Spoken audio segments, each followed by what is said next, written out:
Good morning, everybody. Hello. This is Adobe Live, and it's 9:30 in the morning Pacific time, and we're here with part 2 with Ariadne Remoundakis, combining lettering and Adobe Fonts in Adobe Fresco and possibly Illustrator. Yeah, we're going to be in Illustrator today. Okay, awesome. If you guys just tuned in, you probably caught the Photoshop Daily Creative Challenge with Sam Peterson. But if you didn't, it's all new this week. It's at 9 a.m. every weekday morning. So tune in, check that out, learn some stuff about Photoshop. Sam is an amazing instructor and creative, so check that out. And also, if you're on YouTube, come on over to Behance. Got a cozy fire going. You can chat, hang out, ask questions. So if you're on YouTube, come over to Behance, b.net/Adobe Live. You guys can hang out with us here. So yeah, Ari, do you want to just kind of go over what you did yesterday and then kind of let us know what's happening today?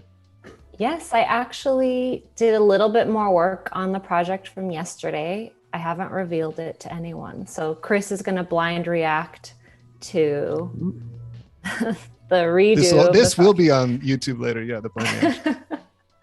I just wanted to say hi to Annika because she joins all of our Adobe Fonts streams and she's here. I forgot to say hi to everybody. Yeah, we have Wade moderating again. Thank you. Lamont, Angela. Hi, Norshko. Good to see all of you. So for those of you that were here yesterday, I worked on this book cover concept, and the book is 100 Years of Solitude. You can watch the replay. I was on Fresco and I did a few little sketches and we landed on number 2. And then this is how far I got on Fresco yesterday, the middle one. I was really fixated on yellow. Like I wanted there to be yellow in there. And then I brought this project into Illustrator. It's really easy in Fresco. You just click a button and it shows up in Illustrator with all the layers intact. So I brought it in. The font was recognized, which was Belly, B-L-Y, which is one of my favorites. Belly displays the of solitude part, and then the other part is just belly bold. And it was all brought in, and I was like, I just don't know about these colors. It was not working for me. So I changed all the colors a little bit, especially the yellow became like a peachy, very light peach. And I changed I brought it into the middle because it was kind of off balance. So I feel like it's more balanced now. And I also vectorized. So these were done with a vector brush on Fresco, these numbers. And then since when you bring it into Illustrator, it has a lot of extraneous points. I just wanted to simplify, and I didn't do that with the years because I didn't need to. But with the numbers, since they're so big, I just wanted them to be really clean and simple curves. So I used the pen tool here and just simplified. So there's only a few points. And one little trick just to bring up here is you can see that there's a little overlap here. Ooh. In the one. And this is a little lettering or type design trick because it allows you to change the weight of the letter or number without changing the structure of it. So I could bring that out or in, and then I still have that overlap, because if I didn't, then it would just skew the whole thing. So right, that's actually a really cool trick. Yeah. Yeah, so just brought that in, cleaned up the numbers and changed the colors. So I feel so much better about it. I also did it in private without being on live. So I had a little clearer head because I wasn't working in front of everybody. You were able to cook the egg in the Yes. end. You didn't If miss any the of you pan. saw my Instagram story, I felt like the picture on my Instagram story is kind of like how it feels to be on live. But the other part of it is being inspired by so many people and their suggestions. So it has good and bad, but I just felt a lot better about this cover. I feel like, and the next place it could go is with the 100 having a gradient shadow that goes all the way to the edge or something like that. Oh yeah, that'd be cool. Maybe, I like that. maybe it'll evolve. Down the But line. that was yesterday's project. Well, everybody in the chat says they love it. So Oh, good. looks like you got some rave reviews for this. Thank you. Everyone's so supportive. That's why one of the things I love about being on here. Agreed. We have a supportive community. Adobe Live, come to get torn down. No. Got to No, build no each one would other ever up. do that. We got to build each other up. Yeah. Hi, Heidi. Good to see you.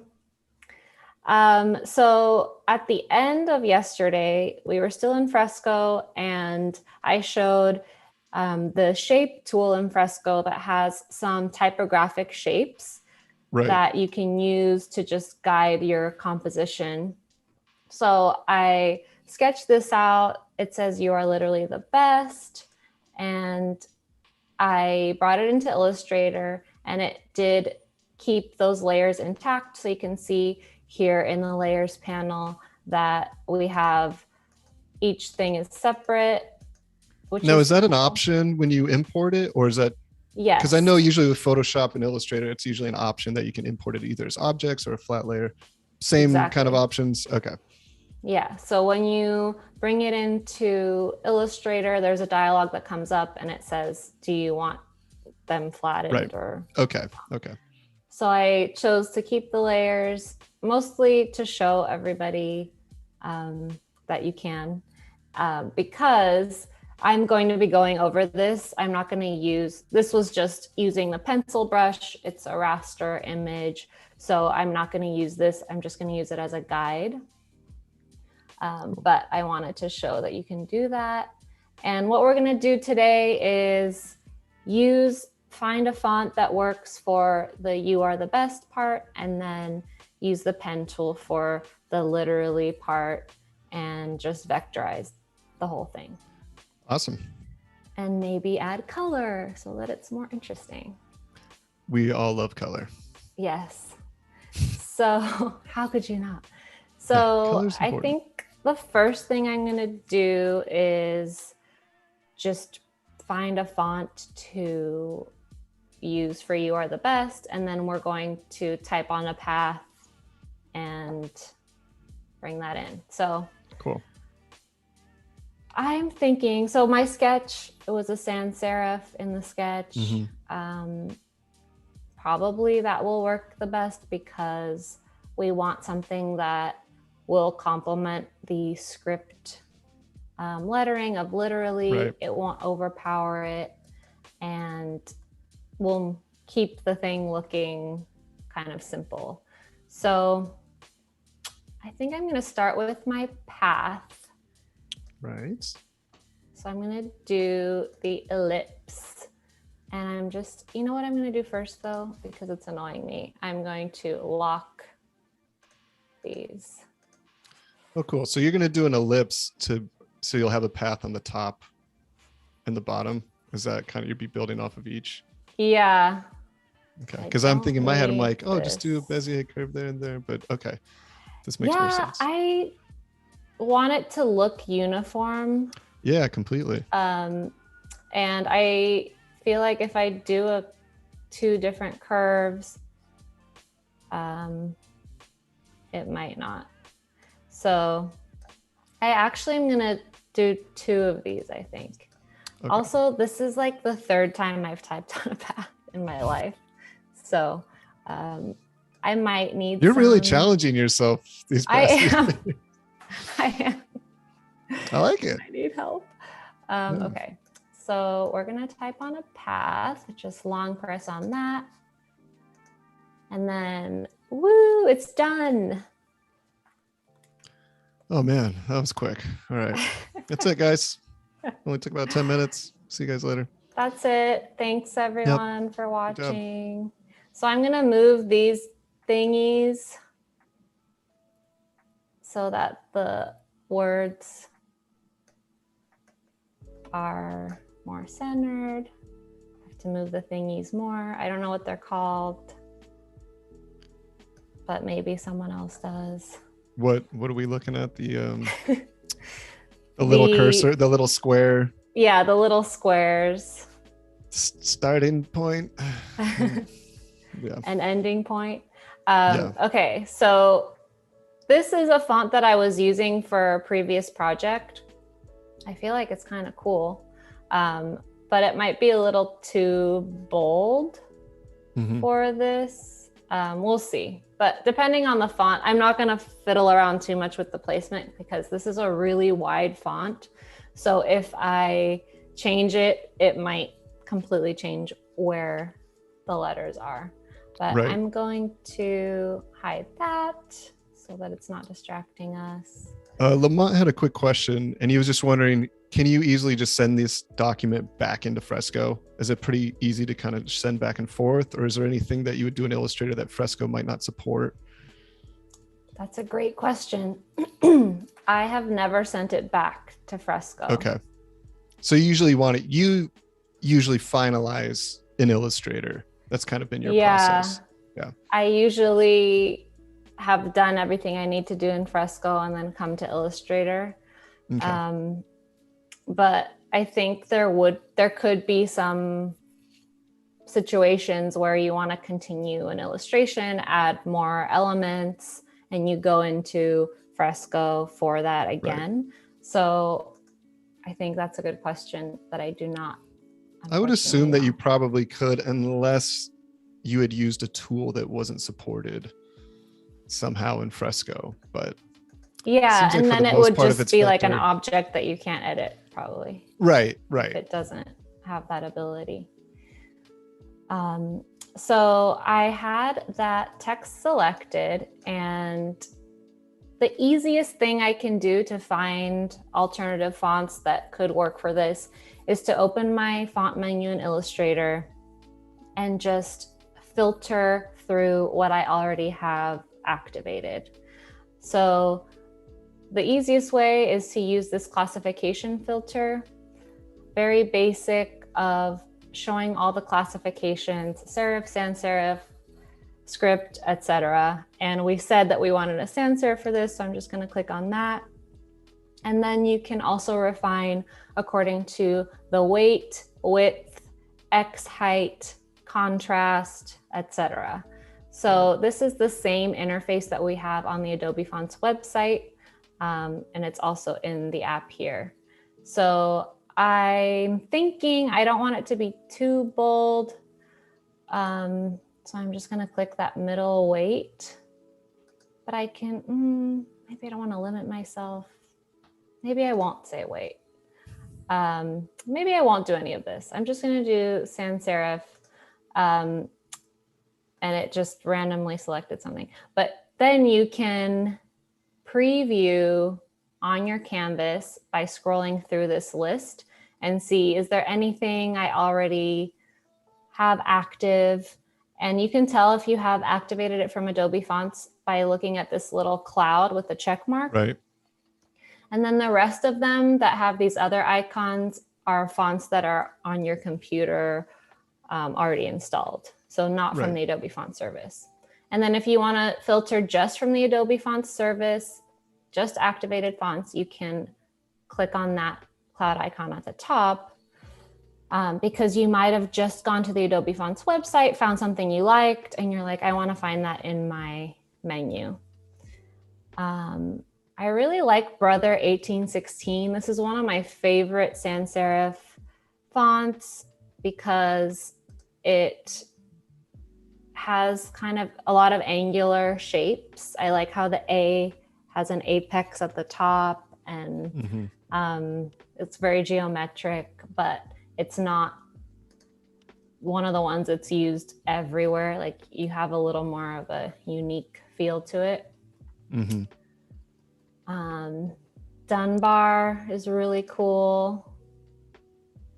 It's even more unique. Got a lot of people in the chat. We got Abdul Rahman. I hope I'm saying that name right. He says hi. Let's see. Hey. Robert Wennerberg's here. He's saying hi. He was here yesterday. Hey, Robert. Filipos. I'm going to get your last name wrong, but it seems like he's spelled your name. Angelopoulos. There you go. I was going to say, it looks like he spelled your name in Greek. This is pretty dope. How's it going, everybody? Thanks for joining us. Are you in Greece, Filipos? Someone's trying to get in my building. I'm really sorry, but they've called me so many times.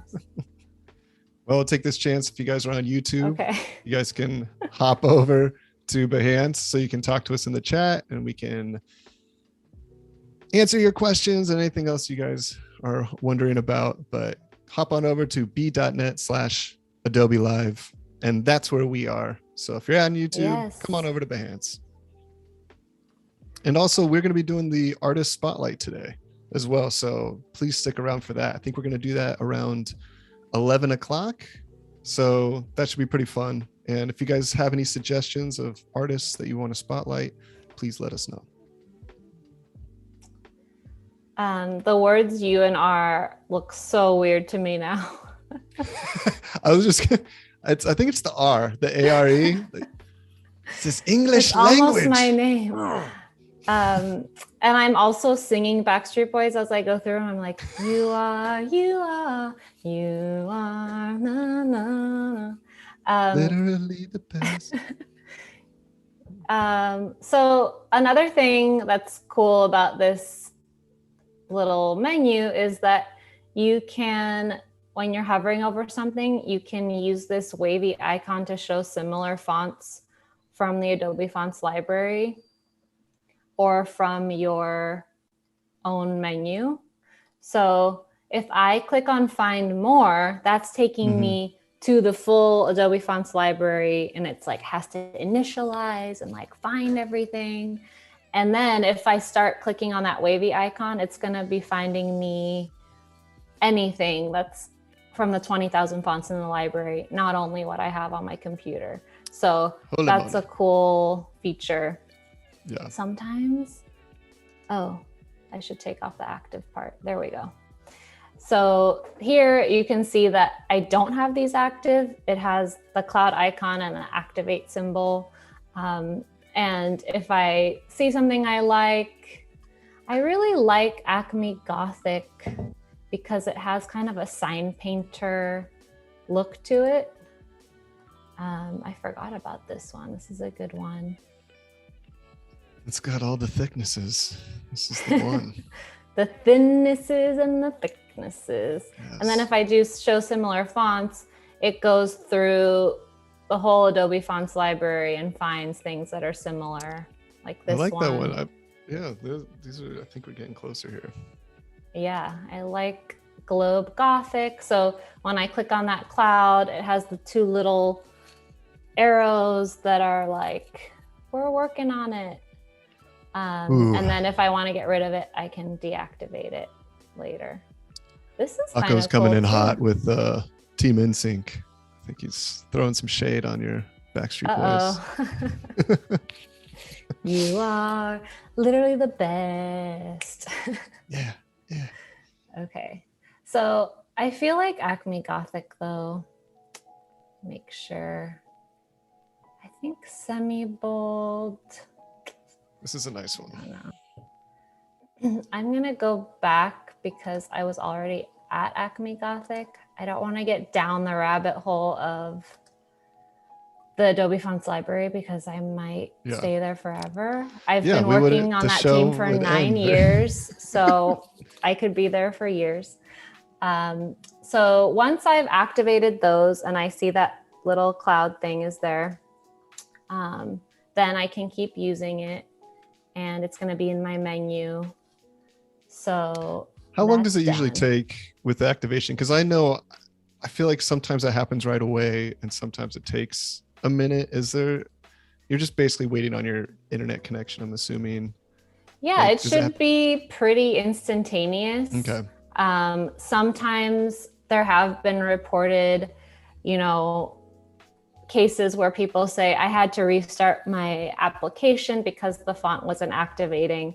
That occasionally happens, but the idea is that it should happen instantaneously. Okay. And if it's not happening, you can definitely contact support, because I've seen some cases where people have contacted support and support tells them like, restart your Creative Cloud app, because everything comes from the Creative Cloud application, that same application where you download and open your apps and update them. So sometimes that needs to be restarted, or there's, little glitches that happen. But, I think that's too big. And I just wanted to also say that if you feel limited by the font menu in Illustrator, you can go over to Adobe Fonts and get more inspiration. So just quickly, if I go to Adobe Fonts here, and I look through some of the featured fonts, or I look through recommendations.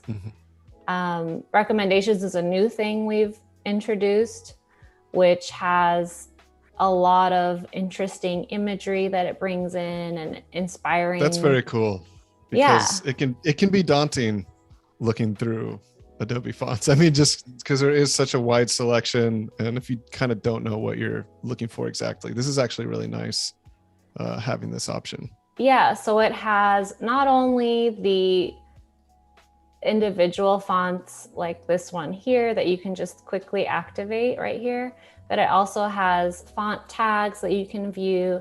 It has font packs, so collections of fonts that serve a similar purpose that we've packaged together. It has pairings, so inspiration for what fonts to pair with each other, and you can just activate both of them right there. So I encourage everyone to explore this new page.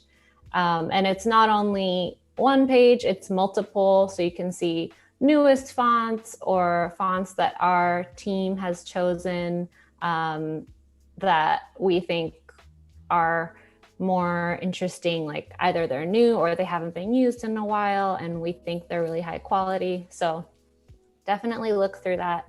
And then also when you're browsing, within apps like Illustrator, you can narrow down a lot, like I showed you guys, but we also have the tags here.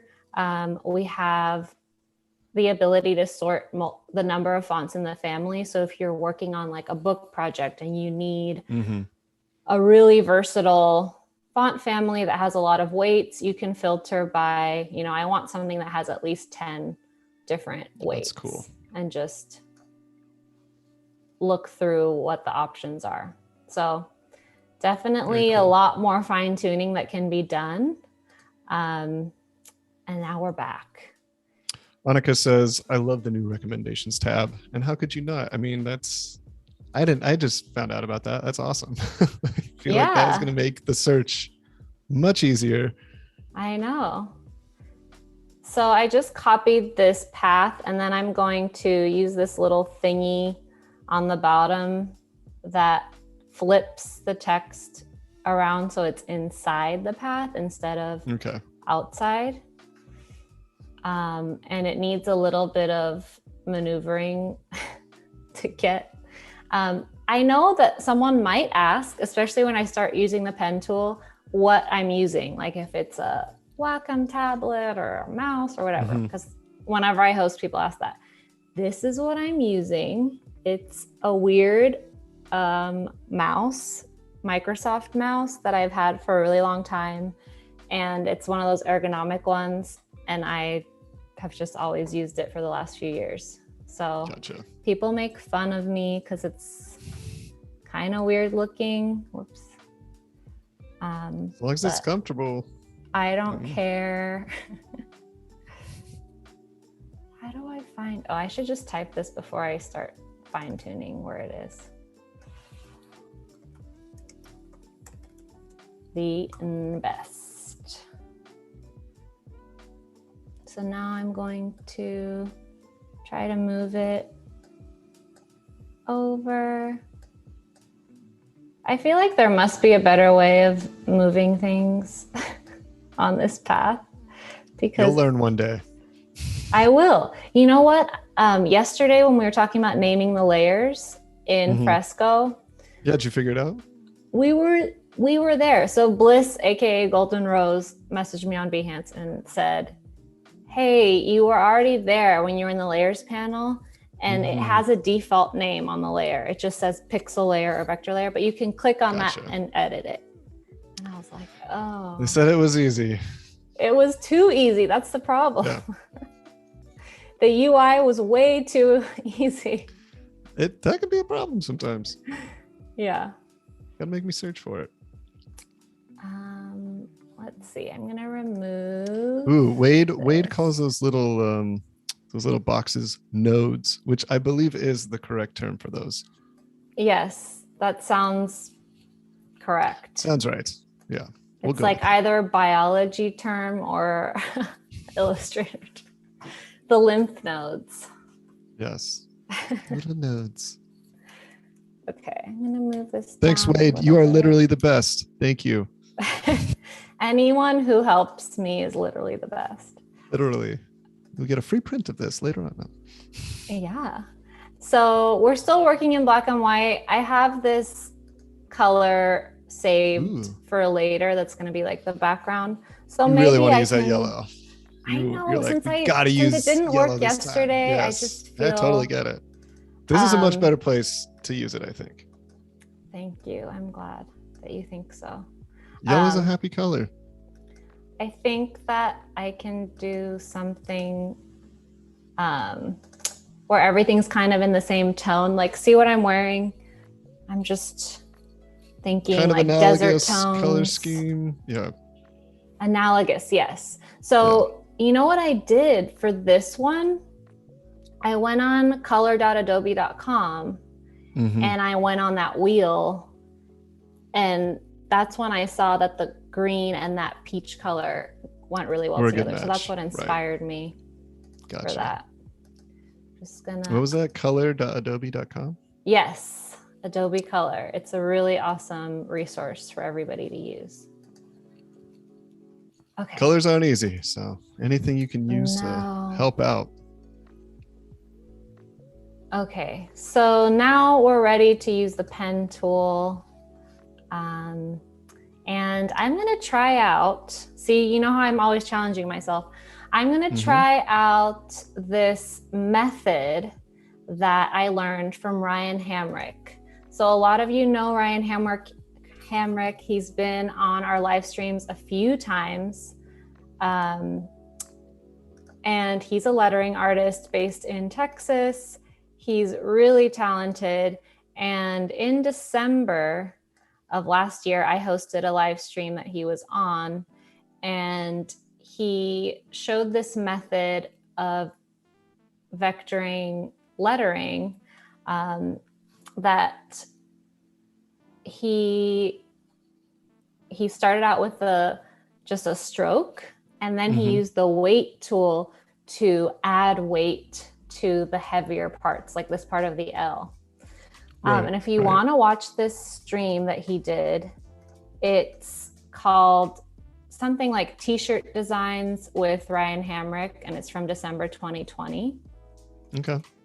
And I highly recommend watching that. You're going to learn a lot. One of the things he showed was that under the Illustrator preferences for lettering, one of the things he makes sure he does is, let's see, it's under anchor selection and anchor display. He makes sure to select this, constrain path dragging on segment reshape. And what that does is when you have two handles two anchor points and two handles on a curve, and you want to resize the curve or change the curve, it keeps those handles at the same angle. It doesn't warp those. And that's really important for lettering because we want to have flexibility, but keep the shapes looking like a letter. We're not creating abstract things. We're actually making letters. So we need that feature. Very cool. Can imagine doing this is not easy with lettering. I feel like everything's kind of has to work so well together. Yeah. So I'm going to make this black for myself and then just get started. So this layer is just going to be the line layer. And this is kind of what I'm talking about with constraining. When I'm clicking on Command right now or Control, and my angles of those anchor points are not changing, but I can change that curve. Wow, that changes things. So yeah, it helps a lot. So I'm just gonna do this with a stroke. Whoops. Do you just go on top? Do you ever reduce the opacity or anything, or is it usually just, or like change the color of the? That's a good question. I should change the opacity.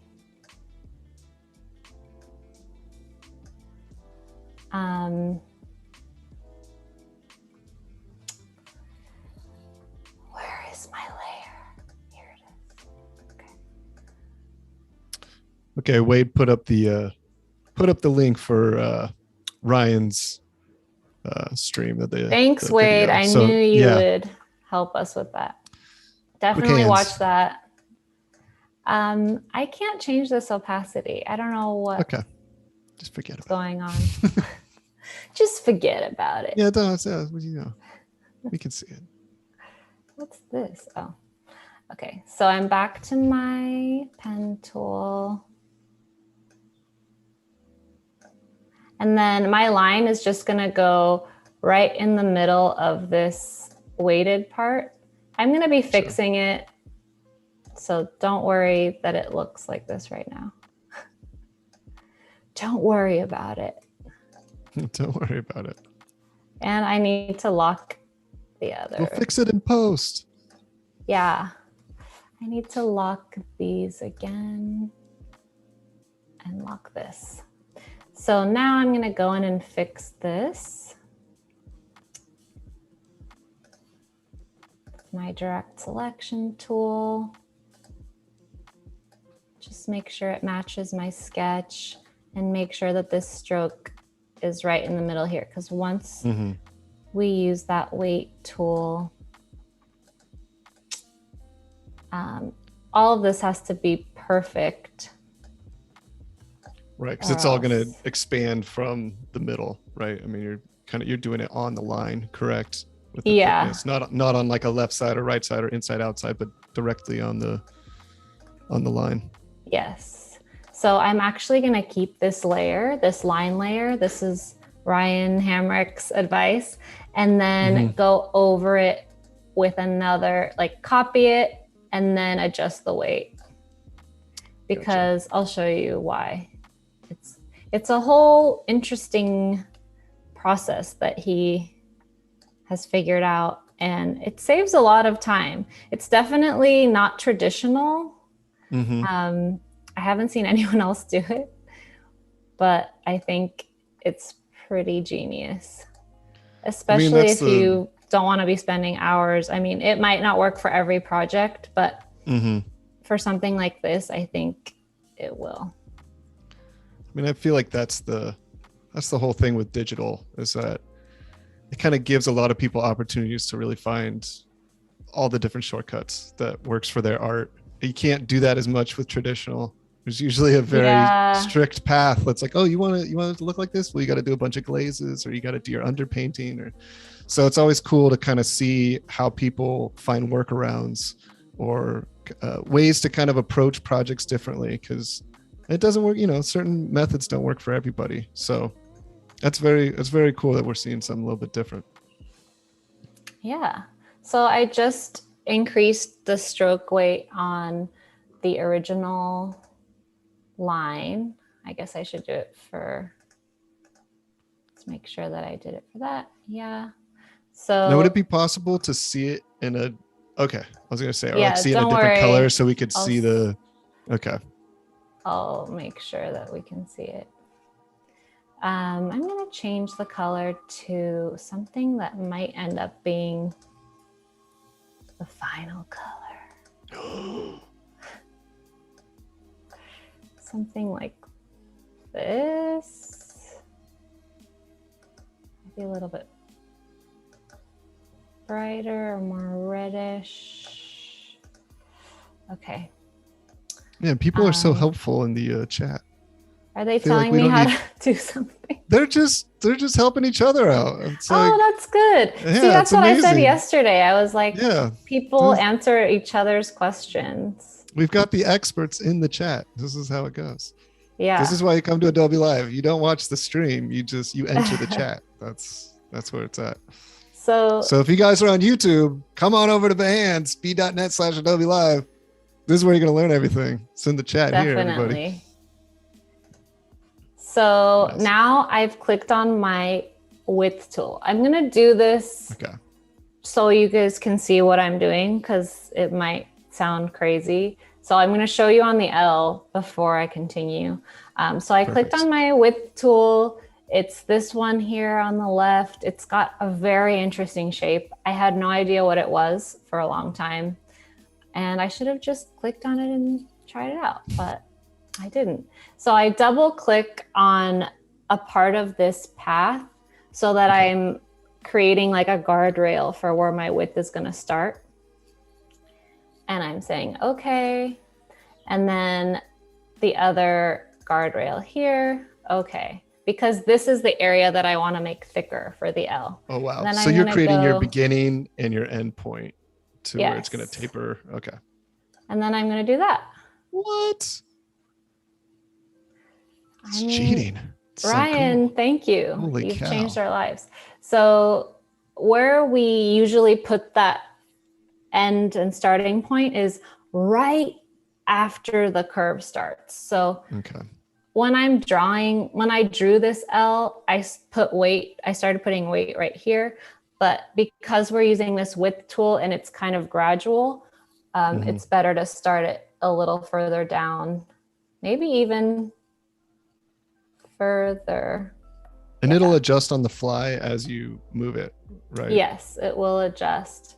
And if you want to add width only on one side of the stroke, you can hold down Option, and then it will expand only on one side. Oh, okay. That is cool. This is a great way to do it. I mean, it's for some lettering, cool, obviously. Yeah, I think it's awesome. And the reason why we keep the line stroke behind there is because when you're using this width tool, I'll show you what happens. Sorry, go ahead.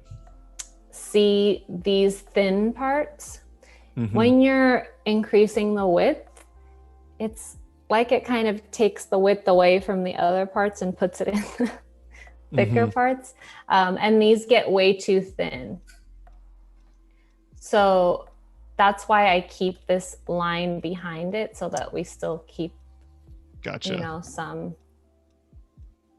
of that. It's able to keep that stroke weight while you're adjusting the thickness. Which that's what the desired look that we want. And that's what we would be doing if we were using the traditional vector drawing method of drawing around this whole thing instead of creating the spine and then making it thicker.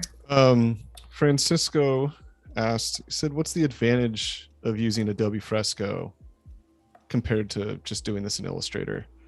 Why would Fresco kind of be a place that you might want to start? Or for this specific project, I saw Fresco as a pen and paper. It was just an easy way for me to sketch this out because I knew that I was going to be using a font and I was going to be adding things on top of it. But for other kinds of projects where you want to create something more final in Fresco, like what I did yesterday, I think that for me, one of the main advantages is that it's much more simple to use than Illustrator or Photoshop. A lot of the tools are there's less tools to use and you don't get too overwhelmed. I get overwhelmed sometimes with the larger desktop apps. Right. And Fresco is amazing for illustration and for creating natural looking paintings and illustration. So if you explore the brushes on Fresco and you use like the live brushes, especially, which we didn't show yesterday, but I encourage everyone to try those out. The watercolor and the oil paint, it feels like you're using real paints. Right. So you can create really cool artwork with those. I think that's one of the biggest advantages that Fresco has over any other tool, especially with the Apple Pencil. It's just pretty amazing. And then there's no mess. Yeah, no mess. That's the best part. That is the best part about digital. No mess. Yeah. Yeah, prepping and cleanup for oil painting is not fun. Not fun. Not fun. So I'm noticing that my curves here needed a little bit of work. Need some love. Yeah. I probably should. So once I added a stroke to it, you can start to see all of the little inconsistencies in the curve. And that came from my original spine that I created. And then once you use that width tool and you use all these other things on top of it, that really accentuates the inconsistencies. So something like this is something I learned when I first started vector drawing and I did a type design class. And the teacher said, this was Nick Sherman. You guys can look him up. He's a great type designer. He said, look at these points, look at this curve and these handles as a face, like a frog's face. I know it sounds weird, but the curve is the frog's mouth and then the little handles are its eyes. And you don't want the frog to look crazy. You want its eyes to look kind of symmetrical. Right. And that means that both of the handles are carrying the same amount of weight. Like those handles are working to keep your curve looking pleasing to the eye and looking, I don't know what to say, even, balanced.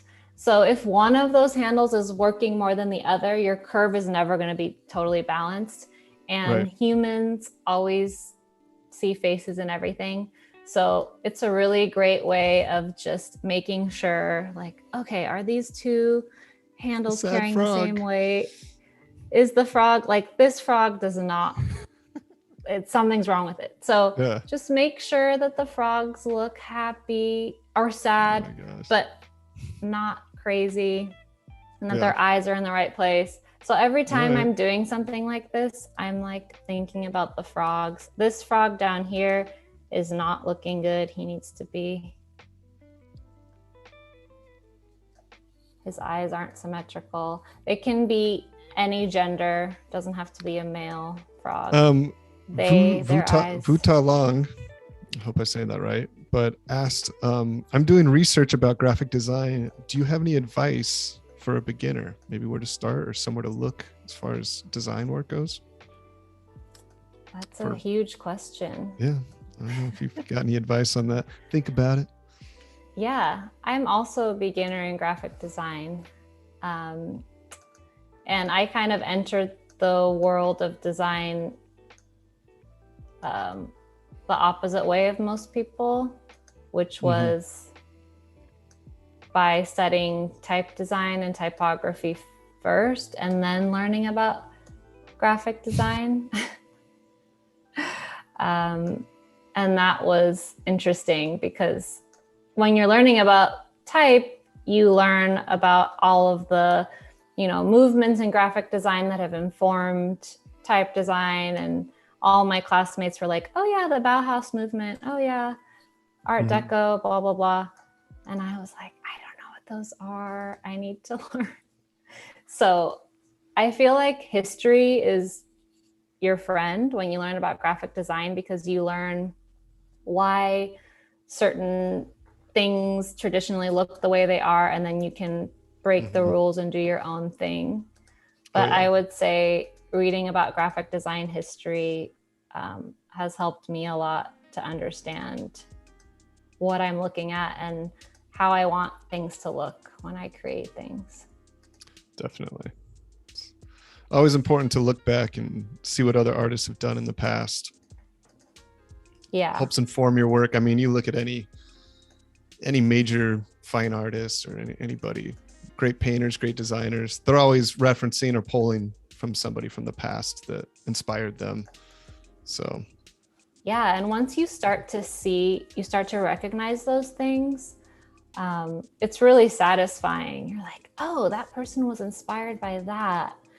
And when you see the inspiration that someone pulls from, you can start to understand and maybe emulate the thing yourself, which is never a bad thing, as long as you're understanding why this style or this method works for your project or your style. I also think for the graphic design, usually looking at quarterlies or like communication arts and so other, where you've got some really amazing work from creatives around the world are being showcased, and just usually seeing that work, you're going to see a lot of reference to a lot of other great work, especially with graphic design, and you'll kind of see what's happening now too, and feel like that's kind of a good place to start getting interested in it. And then I'm sure with some internet searching, you can kind of find maybe some good books to start with. But I do know that, like, if I want to feel inspired, or sometimes just getting a magazine can help, because the internet's so big, and it's sometimes it's nice to just have a book in your hand or a magazine. Definitely. Or something. Okay, so I think that it's improved. Yes. I'm gonna delete this. That was our experiment. Much better.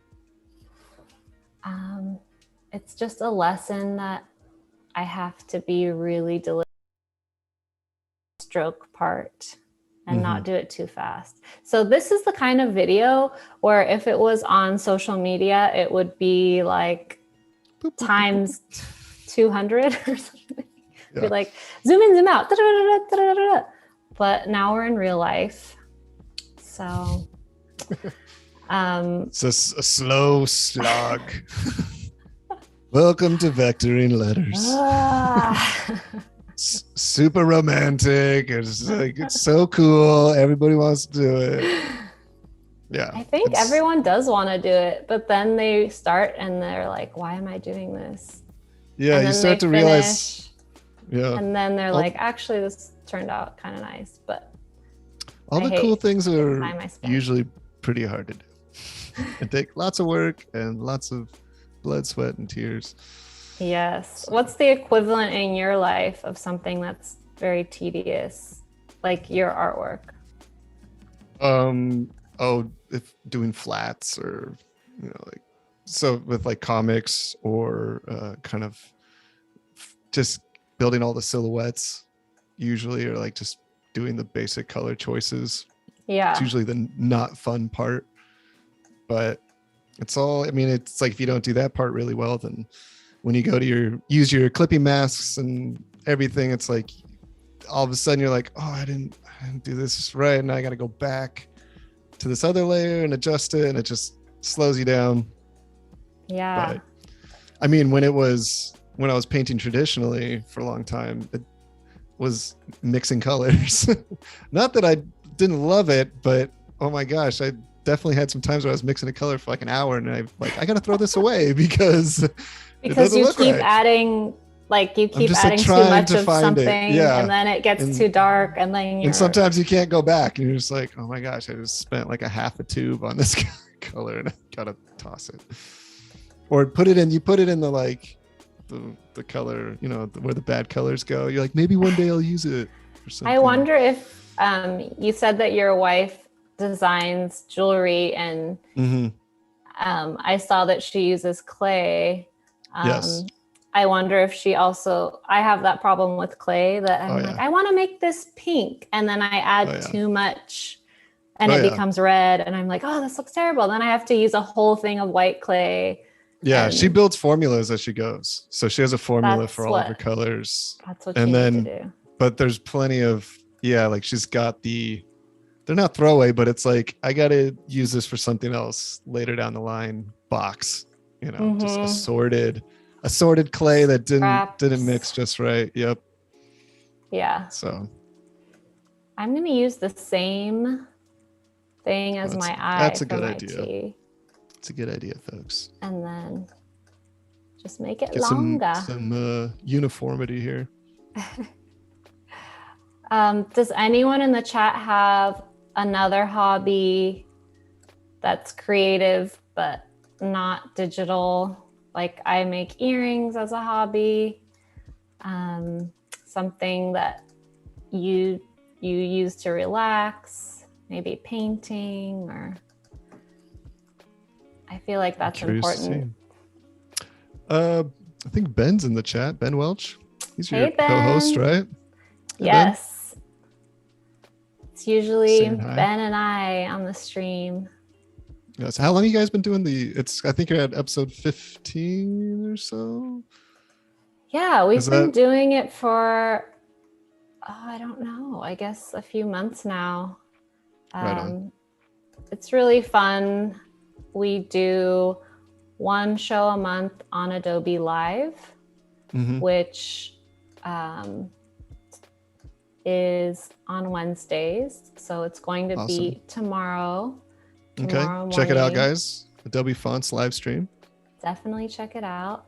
And then we also do our own on our own channel. So it's fun because on our own channel, sometimes we do a little more of a deep dive into just like talking to our foundry partners, talking more about our service for those that are interested in more detail. And then on the Adobe Lives, it's a little more general, but tomorrow we're going to have one of our foundry partners on Adobe Live talking about friendly and expressive fonts and how to use them in the apps. So I think that's going to be really fun. We got some pretty cool things, some hobbies that you're talking about or other interests. Fairy Otomo also does traditional drawing, which is great. Ben makes music. I'm sure he's shown some of it to you, right? Yes, he actually makes music for our little intros of our live streams. There you go. So if you guys, go check it out for Ben's music. Yeah. And then Norshko's stay for the fonts. Yeah, stay for the fonts. Norshko says, is writing poems a hobby? Hell yeah. Yes. That's awesome. Of course it is. Yeah. Let's see. Gareth Williams builds robots, which is freaking cool. That's awesome. Nice. Yeah, that's fun. Builds robots. That's a pretty intense. That's pretty hobby. Cool. Build a robot that paints, but not too well. Oh yeah. None of the robots can be better than us at anything. Yeah. They have to be just almost as good. Yeah, just to help us. They have to help. Oh, Bliss is back in the chat. Our golden Hey, rose. Bliss. Yeah, can you tell us, do you want to be called Bliss or Golden Rose or both, so that we can We need just to call know. you Bliss? Because we talk about you all the time and we want to know. No killer robots, Norshko. We don't talk about those things. This is causing me trouble. I think I shouldn't have put so many points on here, but once you add a stroke, Says either is really... fine. Bliss or golden rose.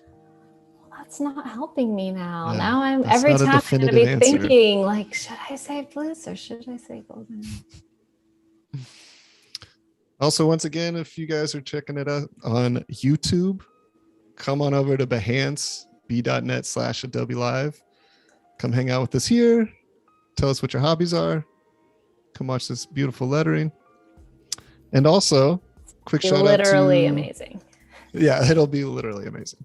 Also, quick shout out to Adobe Max event that's coming up, because it's pretty soon, October 26th through 28th.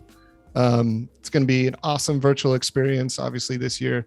So there's going to be artists from around the world participating, joining, showing us some of the new tools and software that's going on.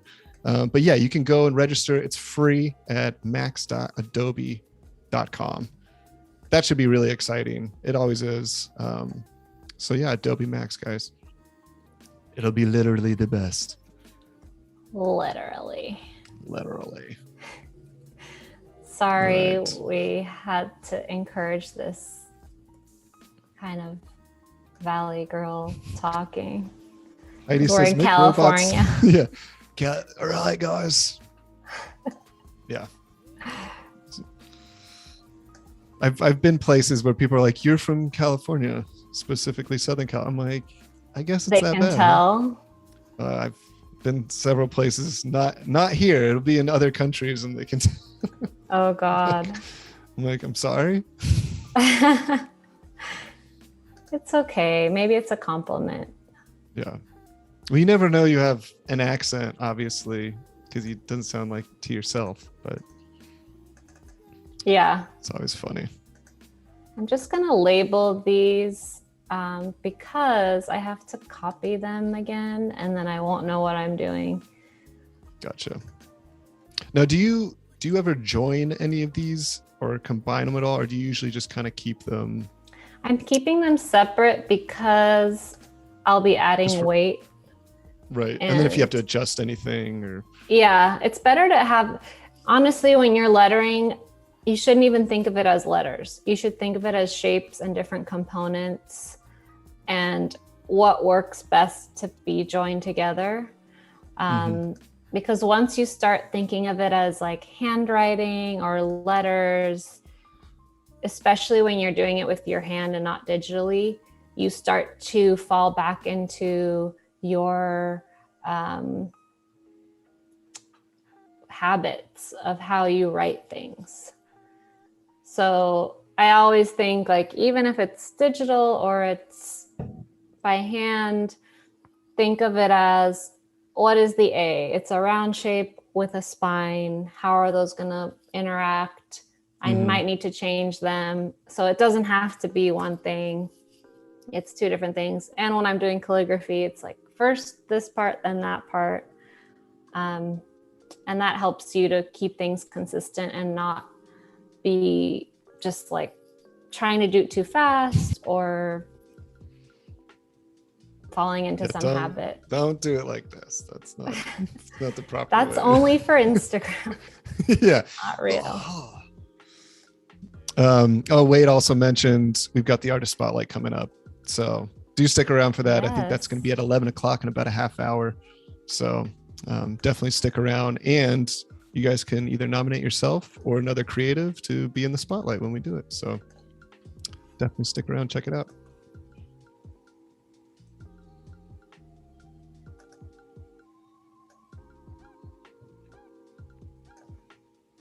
Now, can we change this to a Halloween theme? Is it too late for that? Or, I mean, we're getting closer. It's never too late for Halloween. I am noticing a lot of Halloween pumpkins and stuff around. People are ready. I feel like the pandemic has like made people ultimate decorators now. They're like, I'm starting 2 months early. I need something in my life. We're gonna do this. Yeah, we've got a collection of skeletons in the closet that we like to use and add to. It sounds like. Oh yeah. Isn't that an expression? Yeah, out of context, probably doesn't sound good. And we're constantly growing and collecting skeletons in our closet. But all these things we don't want to tell anyone. Yeah, I'm letting you know now. There's lots of them. Okay. And then, you know what I can do for the Y is to reuse the I. I mean, and you're this is kind of what you're doing when you're doing calligraphy traditionally. Yeah. I mean, you're replicating these same shapes. You're kind of building everything out of these same lines and curves. Definitely. I mean, when you're doing any kind of calligraphy, there's probably like 10 different strokes that you use for the entire alphabet, maybe even less. It's like everything is pretty much the same shape. It's just the way that you combine it, and that's what makes it pleasing to the eye, that it's all kind of consistent. Yeah, when I was working at White Walls in San Francisco, we worked with a lot of graffiti artists, and some of them were incredibly talented, because a lot of them would come up with their own, hand styles, and then, but yeah, I learned a lot about lettering watching these guys. Some of these older guys too. It's just be like, holy cow! And what they were doing just with a spray can was insane. You do something like this and do it on a 50, 60 foot wall. It's just pretty. And they're doing it fast, right? Oh my gosh, that's insane. Yeah, it's incredible. So that was always really fun to watch. Yeah. We had this one guy, Shoes Molman. Gosh, I can't remember what country he's from, but he would do things with he'd do calligraphy with a mop. Like he'd just get this giant mop and do this really cool floor, and sometimes he'd just do it with water. And so it was a very limited time where he would just do these like aerial shots and do these like big water, lettering. I feel like I've seen that somewhere. He's done it. He's done commercial. He's done other things like, I don't know who the boxer was. He did a big commercial. Either it was Nike or something did a bunch of like ink, like mop painting in the middle of the boxing ring. But yeah, it was, cool. I definitely gained a new respect working at that gallery for lettering. Yeah. It's pretty incredible. So I hid the pencil sketch and I left my guideline because I want to make sure that everything is kind of on the same line, and this guide is slanted upwards, so we want to keep that movement of the word. Was there something in the chat that was going on?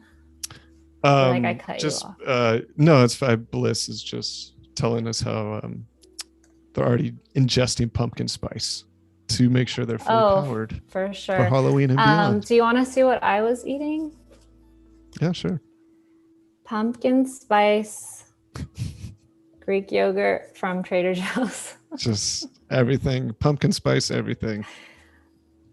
Gotta get that pumpkin spice. You just have to try it.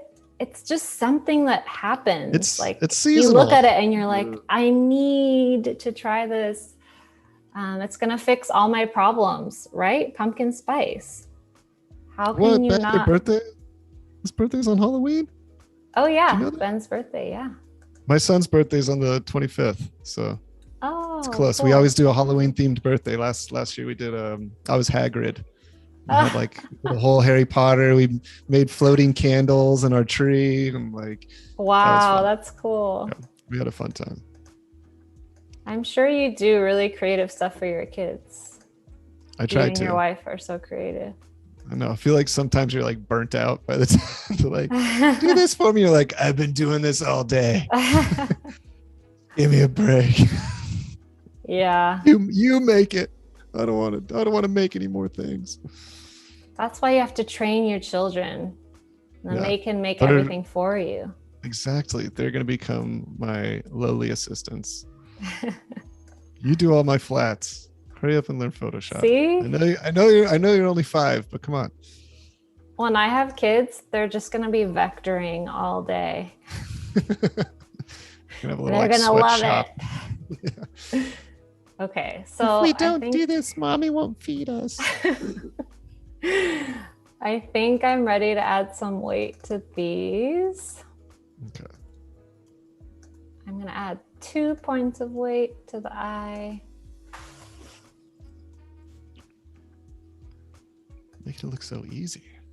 Oh, you know why I made it look so easy? Because I forgot something. I'm supposed to, and I labeled it wrong. Okay, there's a lot of things happening. I'm supposed to copy all of these and paste them again. Yeah, so that you can keep the stroke thickness as you adjust the, okay. So here we go. Now we're good because there's 2 of these. Okay, it's never that easy. There's always something you gotta remember. Even in these little shortcuts.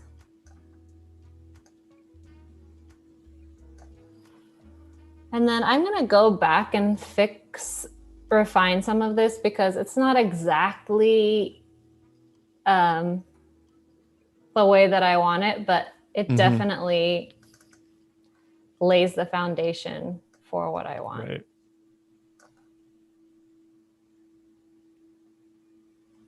Oh, that was wrong. I mean, it's looking good. I was a little nervous in the beginning, and I was like, "This is taking way too long." Okay, we're gonna have 2 letters to show. It does take a long time. It's cool seeing this process. I haven't really seen a lot of this, and I like this method. Yeah, it's pretty cool. One thing is like making sure that you keep things the same width. And how are you doing that? Are you just doing that by eye, or is there a measurement or something that you can see on the screen? I'm doing it by eye because honestly, they're never going to be the same width because if you did that, they would optically look imbalanced. Every part of the letter should look like every similar part, like every downstroke should look like it's the same width, but in practice, because the curves are different, they can't mathematically be the same. Like if I just imposed a weight on everything, it might not look right. But the basic principle is everything that would be a downstroke if you were actually writing it is going to be heavier. So you can imagine like writing an L, your downstroke, you're going to exert more pressure. If you imagine like a fountain pen, a calligraphy pen, as you're going down the stroke, those prongs open and allow more ink to come out. So that's why the L is thicker at that point. And that's why the upstrokes, the connectors between these 2 letters are thinner. Which, yeah, if you really want to go through the gauntlet of pain, try doing calligraphy with a fountain pen. I prefer that actually. I would rather do that on the live stream. I've illustrated with fountain pens, and it's like there's one little skip and little splotch, and there's no going back. Yeah. So very, very finicky. Beautiful, but yeah, it is good to experience though. Maybe I was just terrible at it. Could be also. It takes so much practice. True. It's definitely not something that you're just like, oh, I'll try this out today. Yeah.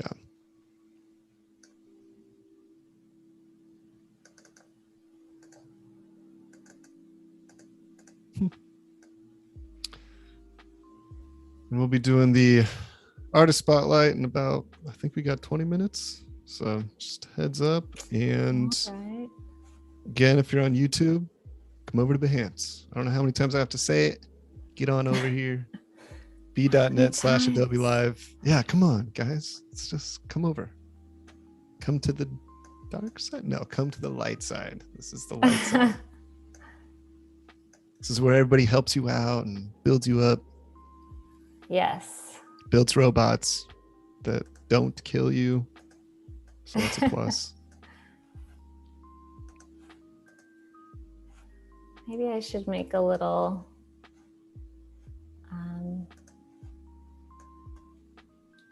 tittle for the eye. Did you just call that a tittle? Yes, that's the name. Is that the term for it? It's like the wieners. We've got a tittle. This is... Yes, it's true. I love it. I didn't make it up. I'm so excited. Because my son is learning how to write right now, and he loves eyes. And really? He loves drawing tittles. Now that I know the term for it, he's like, this capital I, it's got no tittle, and I'm like, I know. That's the best part. But he didn't know how to say that it has no tittle. He did. He's like, I love drawing this big balloon, Dad. And I was like, I know, but you can't always draw the balloon, buddy.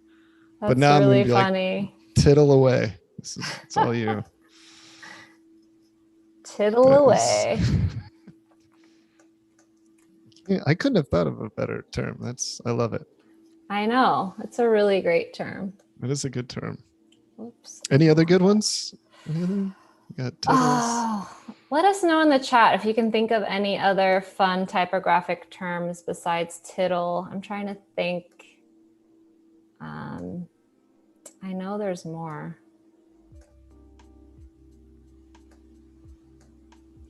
Robert posted a link. He said it's a great place to learn calligraphy, and it's CopenhagenCalligraphy.com. Let's check that out and see. That's cool. Yeah, I mean, there's so many resources on the internet. I feel like it doesn't take too long to find some pretty amazing stuff. I would say, well, there's so many places. Obviously, like we here were Adobe saying, Live, yes. Adobe Fonts. But here, you're learning more about the digital tools. If you want to learn more about using pen and paper, I would say books are the best. Mm-hmm. I feel like I can cozy up to a book. It's harder to cozy up to my computer. It's not as comfortable. My eyes start to burn after a while. So it's always nice having some paper to look at. That's true.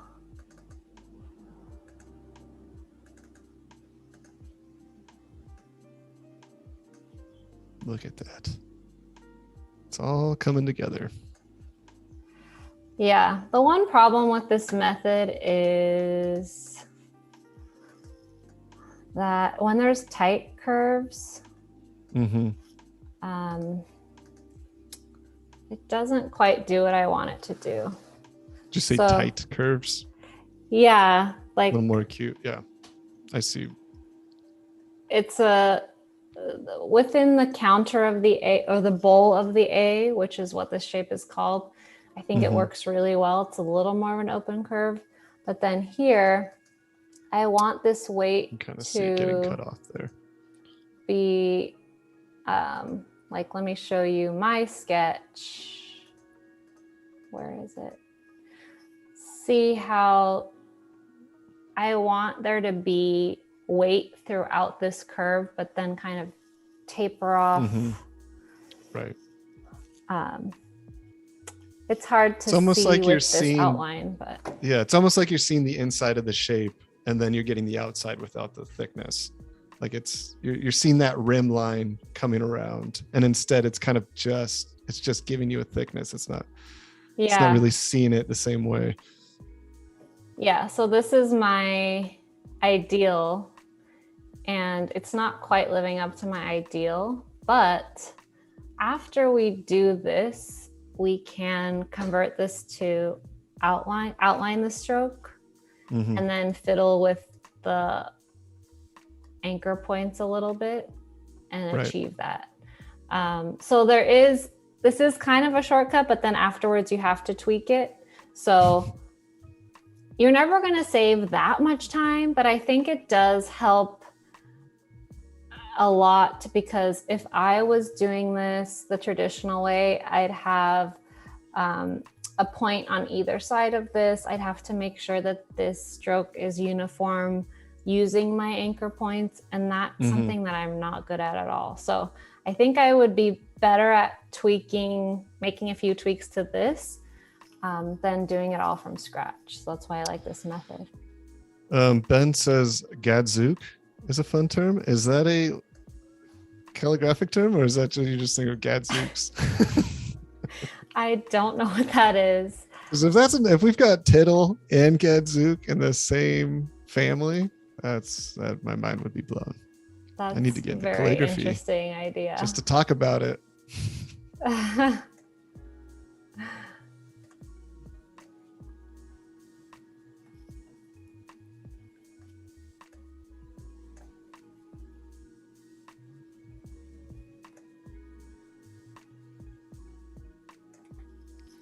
guess we should just remind everybody what we're working on.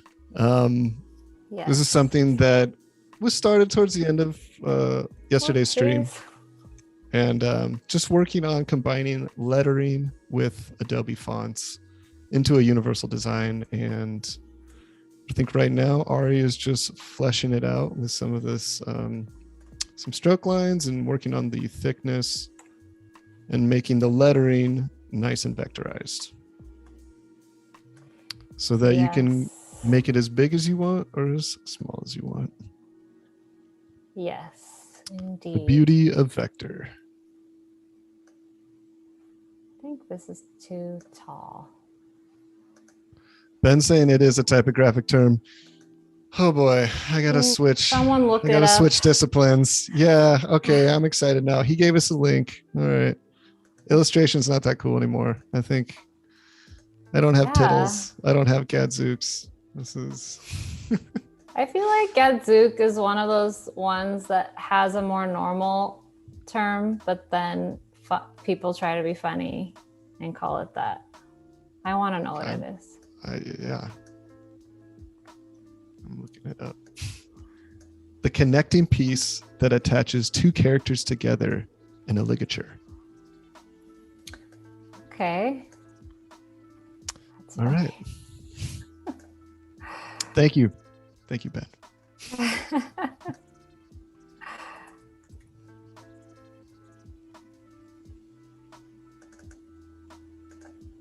I would say most people call that an entrance or exit stroke or connecting stroke. Boring. It's a Gadzook. But yeah, it's a Gadzook now. Yeah, we have tittles and Gadzooks. I think there's a few more. I'm trying to remember. There's this book this like pamphlet I used to have with all of the funniest terms. But if you look up funny typographic terms, I feel like you'll find more. I wonder if it's just because it's also, I'm assuming a lot of this originated, we're writing either English letters or, Western. So you've got these kind of older European words being translated, or old English words, phrases. Yeah, and a lot of it was like in printing houses back in the day. There's a lot of book terms, like book binding and those kind of terms that are interesting too. A lot of old-timey things.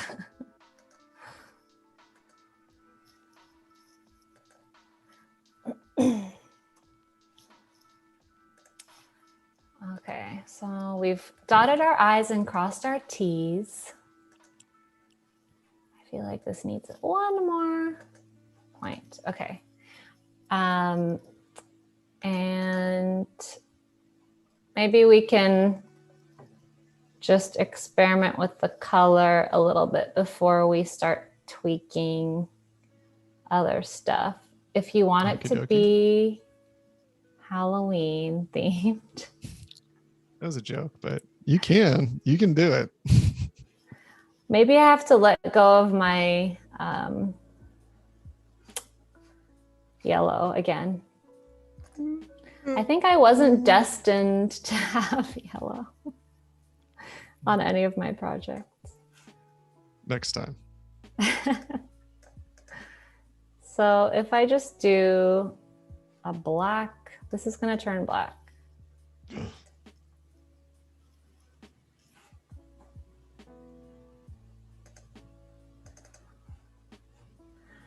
Blackest black.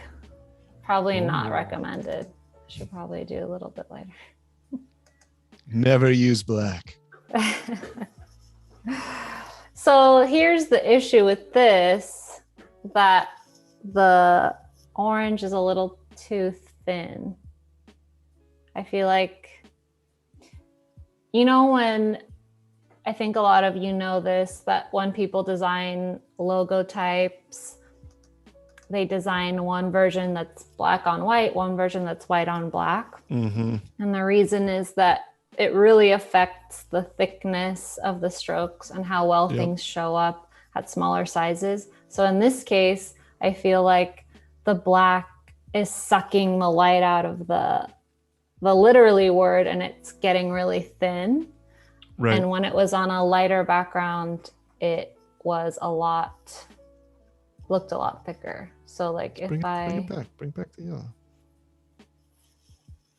Maybe not a lot thicker, but it shows up better.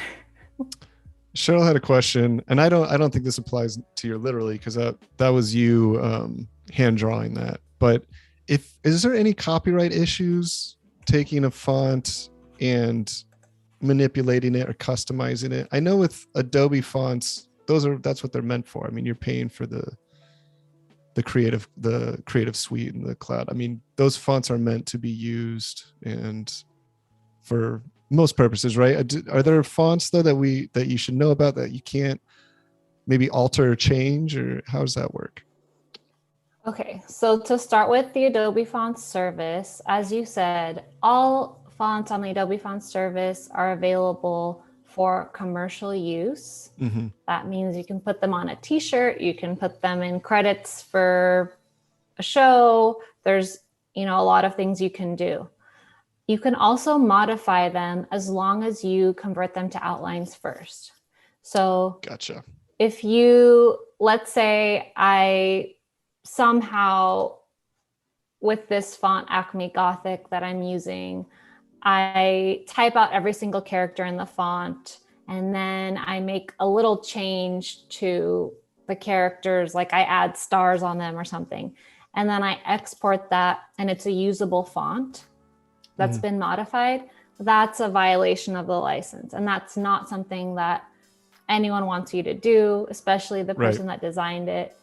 But if I convert it to outlines and then I make any changes I want, that's not a font. That just becomes artwork. It's only used for that specific purpose. You're not sending it to other people to be like, here, now you can type out this word with stars on it. So that's the difference. So you can definitely modify as long as you're turning it to outlines.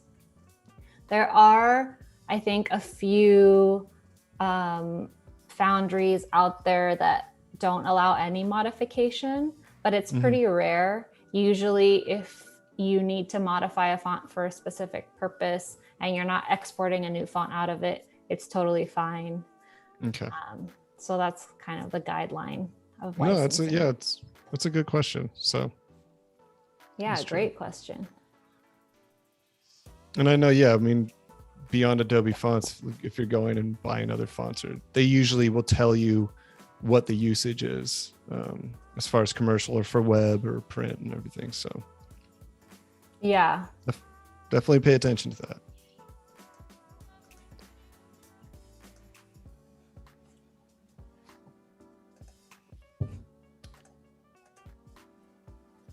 Use Hauptfett. And just a heads up, Ari, we've got about 6 minutes until we're doing the artist spotlight. Okay.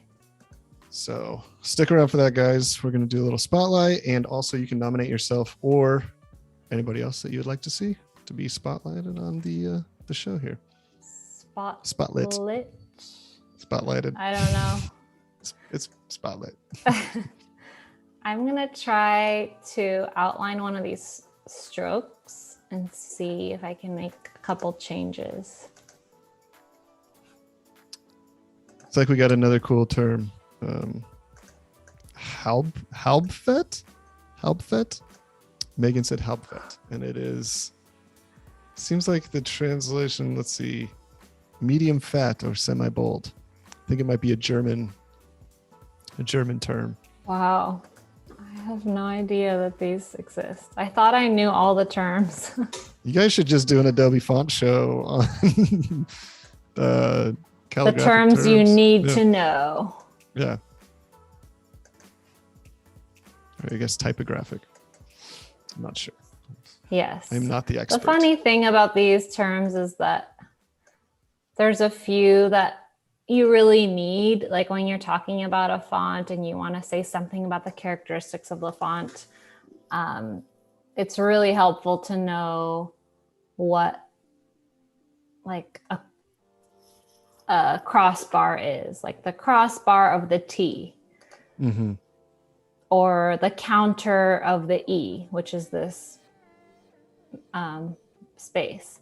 Because you're describing, it's just so much easier. But then once it gets into some of the really obscure terms, it ends up being like, well, you're actually supposed to call it this. And it's like, is this really going to help us talk about this font? Or are we just trying to show that we know?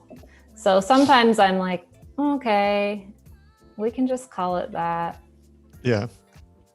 But it's really fun to hear like historically what things were called. Hi, Potato. I think we saw you yesterday. Zubair Ahmed. Hello. Oh, Potato.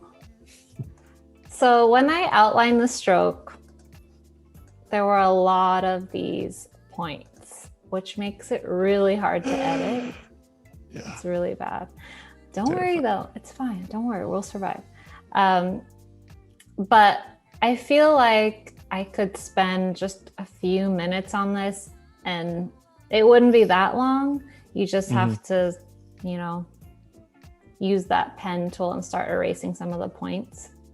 Will you just be basically deleting the anchor points? Deleting some of them so that I can make the curve a little more pleasing. So I'm sure that this is the first time I've done this using this new width tool thing. So I feel like maybe I'll start getting the hang of it more. But, you know, I love to get out of my comfort zone. So this is dangerous. Then you gotta remake the curve. Crazy. It's fine. Don't worry. Look, once I do this. Okay. I'm making a frog face again. No. Yes. It's all frog faces. See, this is where you can tell like the frog faces weren't really working out. So now we're gonna figure it out.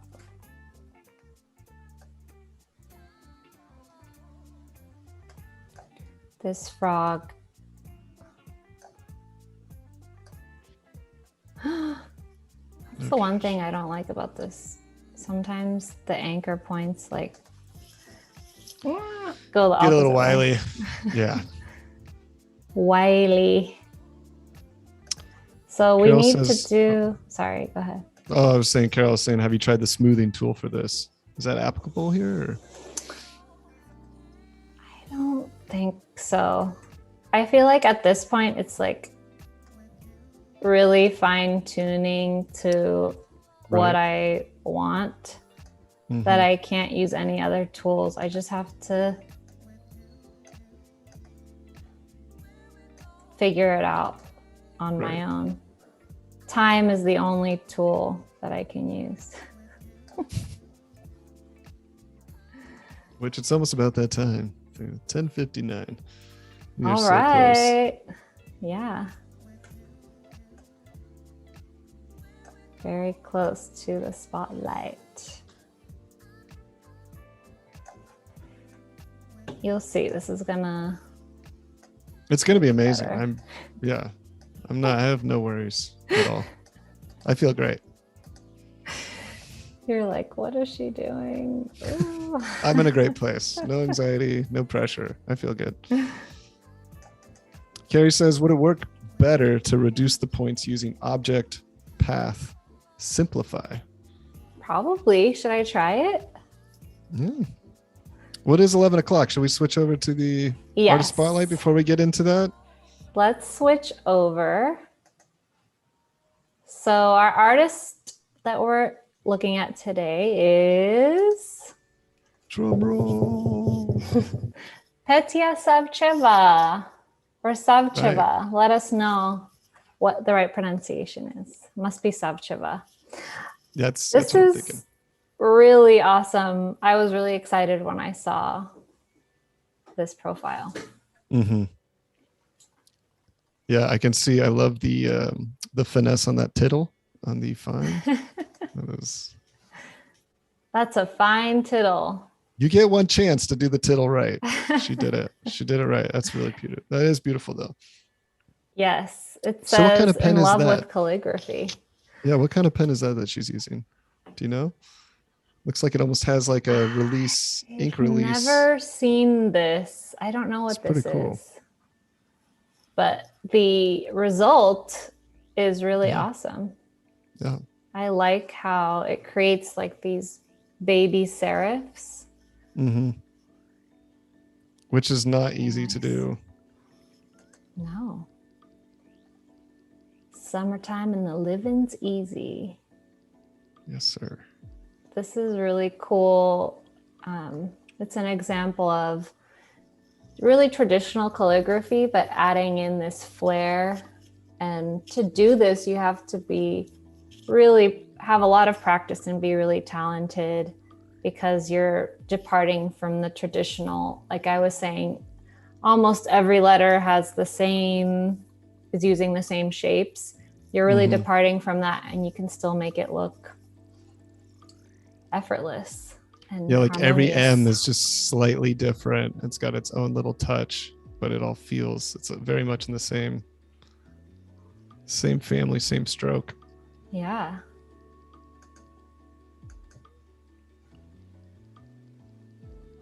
Ooh.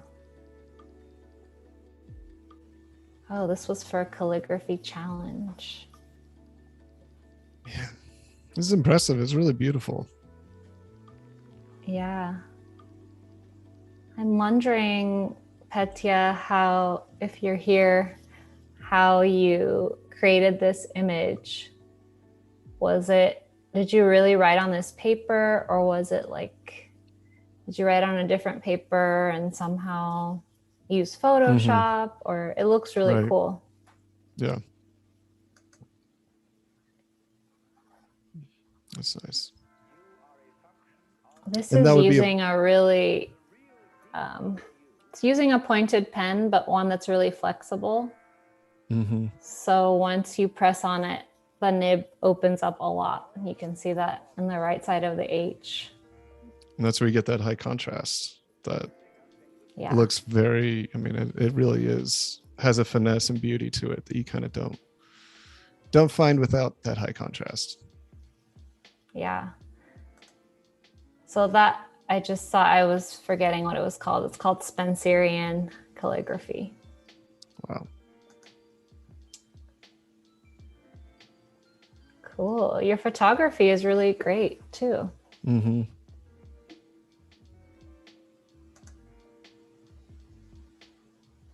That's cool.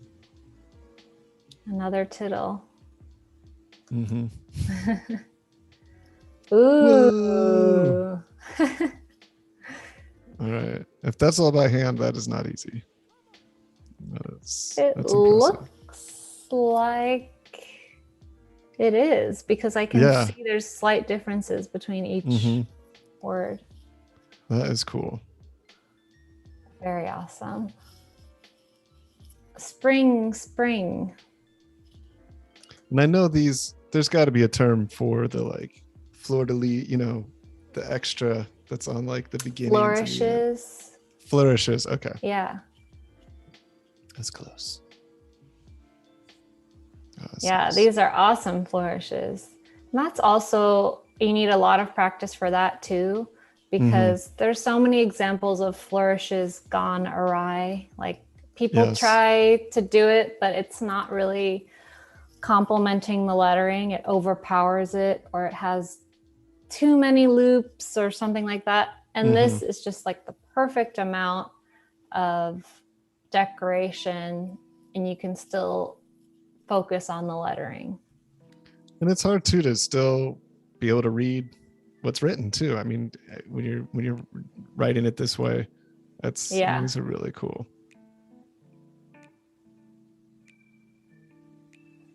Very nice. Flourishes again. Oh, a little bird. That's very cool. Animated. Snaps.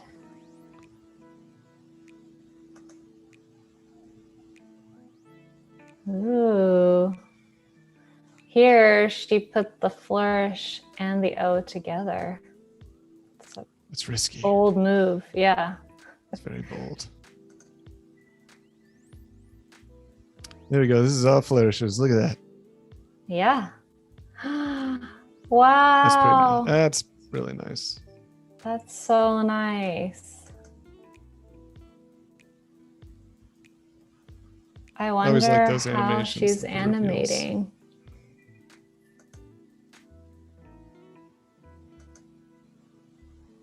Here's some black letter. I was going to mention this when I was saying calligraphy is really uniform, and black letter is one of the most obvious examples of that. But you could write, if you write the word minimum in black letter, it's all literally just the same thing like 9 times, and then you just put tittles on it and then it changes. See? Right. Tittles are very important. They make make lines into words. You can tell your son. Wow. Well, you have so much work on here. Yeah, these are great. I'm pretty amazed. It's impressive. And it looks like her work has really improved too. Like she started out with some, I would say, very talented and quality work, but you can see even from that, she really stepped up her game too. Especially in the way that it's photographed, and she experimented more with different styles. Ooh. Yeah, these are some of the earlier ones. But I love seeing this passion for calligraphy and just the pen and paper, because it's kind of like therapy once you practice it and you feel more comfortable. She needs to get on TikTok. That's where all the... She'll get a lot of followers. So many followers. This is really cool. The animations were really cool too. It doesn't take away at all. It's still very, very cool. I could watch this all day. I know. Very satisfying. So Petya, you need to make a pumpkin spice animation. And then I'm expecting 2022. There you go. I have high expectations. All right. All right. Very cool. Thank you so for check submitting. It out. Yeah. Check out her Instagram, everybody. The Petya Savcheva. Follow Petya. Did we have reactions from the chat? Oh, people just wondering. Let's see. Yeah, how are these animated? Would love to know that. Who knows? Maybe she's using one of the Adobe suites. Maybe Animate or some of that Flash. Yeah. People are very impressed, very cool. Yeah, everybody seems to be pretty excited about it. So. Okay, let's see what happens if we say simplify this. So we got, let's see, it's 11. Yeah, let's do it. It's 11:10. So we got, I think, what, about 15 minutes? Yes. We're sprinting.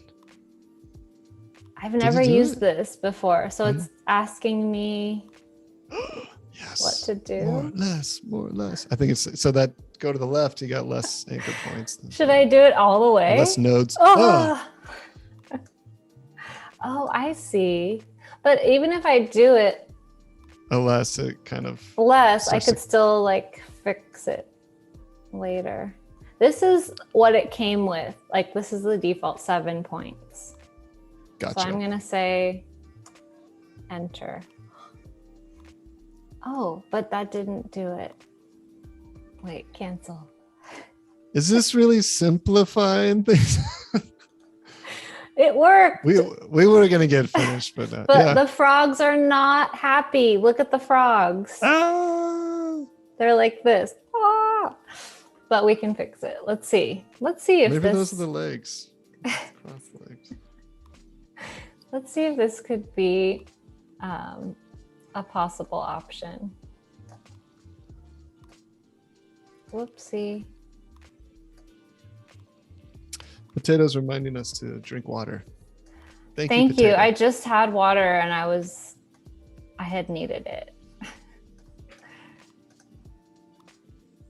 I'm actually going to add all this talking. I know, so much talking. I feel like that could be a good method just once I do all the weight stuff, simplifying and then going in and tweaking. Because even if you do it the traditional way, I feel like I'm always going in and tweaking everything anyway at the end. You kind of have to. I mean, yeah. It'd be pretty amazing. Or well, I guess it wouldn't be amazing if you could just easily do. Everybody would be like, "Oh yeah, computer does it for me. It's I don't have to do much." You're always going to have to tweak afterwards, whatever you're making. It's okay. So that. Oh, but then wait, I didn't outline it first. There's so many steps. So you're just creating the outline stroke to get it. Yeah, outline stroke, because before it was the spine had the anchor points, not the exterior. Right. And then I simplified it. I think that's a good method. There you go. I think I could work with this. Learning. We're learning here, people. I just was talking to one of my friends and I was saying, I don't feel like I know enough to be showing people how to do stuff. Like people in the chat are always telling me what to do because I don't know. And she was saying, but that's even better. Like no one's ever going to know everything. And I was like, that's true. And there's plenty of people who know everything about, the software, but can't really produce anything great. It's, you kind of need, it's all, everybody has their own approach. And I mean, I felt like I was a caveman with Photoshop for a really long time. I was like, I'm just doing round brush. I got my few layers and that's it. I'm not doing anything different. And then I finally learned clipping masks and all these different transparencies and how I can do all these overlayers but I was still making great art before that, but you become much more efficient. Yes. That's really what differentiates a lot of professionals,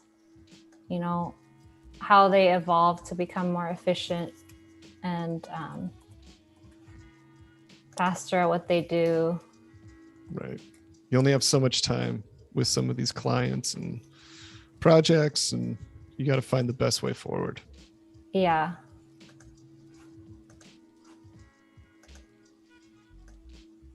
And whenever I'm watching people on the live stream, that's what I really admire beyond their vision or talent or, you know, what they're creating. It's like when I see the tips that they have for saving time or how they organize their layers or that kind of thing, that's where I'm like, oh.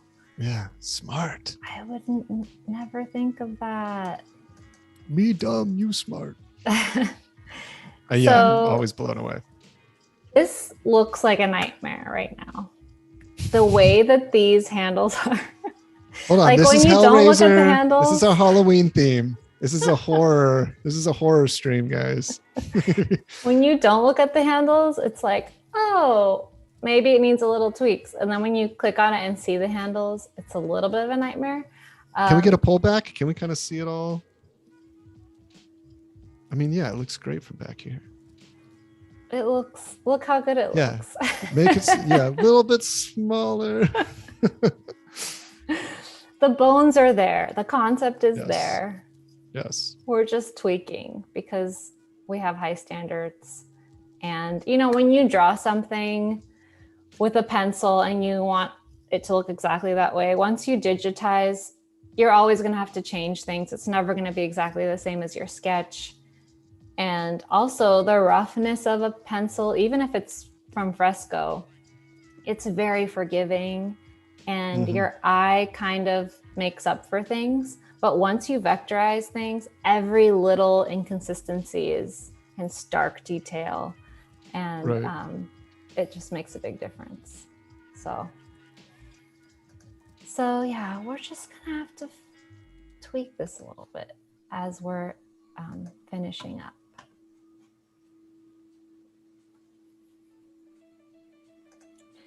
So I hope that this was informative in,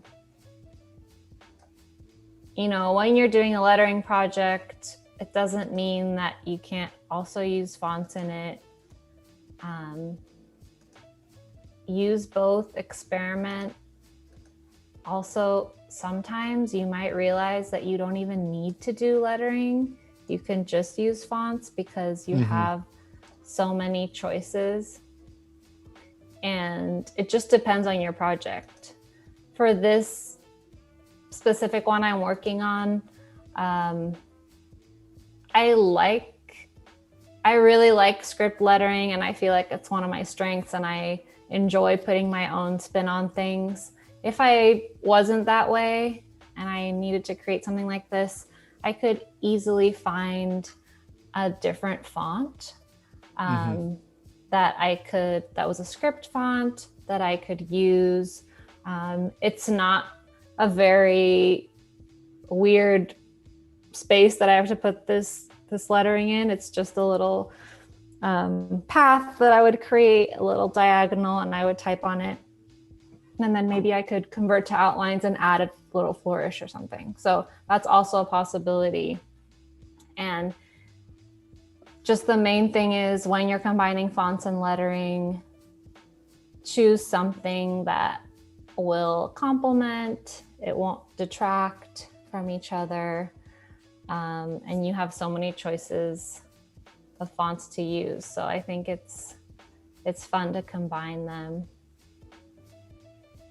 And I think a big thing you said too was that if you're lost or if you don't know where to start, go find some inspiration, go find some people that are doing something parallel or similar to what you're working on, see why that works, draw from that as a starting point. I think that's good advice. Yeah. And I'm going to keep working on this. I'm going to keep figuring out how to use this method and make it even more efficient. And I will post my final thing on Behance so everyone can see what this ends up looking like. And I'll post yesterday's too. So awesome. Let me know what you think once it's done, everybody. And the link should just be right down there in below the video of the b.net/Adobe Live. But and you have an Instagram as well, right? We can follow you there. Yes, you can follow me, follow along with my journey. Is it Ariadne Rem? Is that right? That's correct. Getting that right? Yes. Yes, that's all my lettering and art stuff. Awesome.